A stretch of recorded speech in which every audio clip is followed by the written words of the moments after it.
With respect to WSN coverage problems, the OGDC algorithm is an acronym for, the options are Optimal Geographic Density Control, Optimal Geographic Distance Control, Optimal Geographic Distance Coverage, or Optimal Geographic Density Coverage. Now what is the correct option? Yes, it's option A, which is Optimal Geographic Density Control.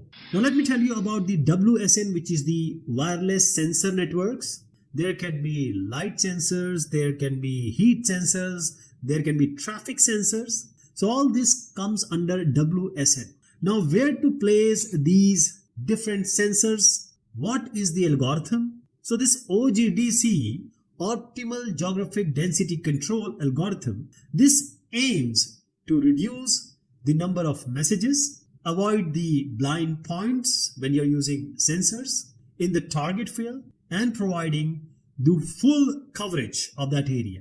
As I said, this algorithm aims to optimize the geographic density of coverage in WSN wireless sensor networks. It focuses on controlling the density of sensors in different areas to ensure efficient coverage and to maximize the network performance. So by strategically adjusting the placement of sensors based on the density requirements, OGDC algorithm can achieve optimal coverage in the network.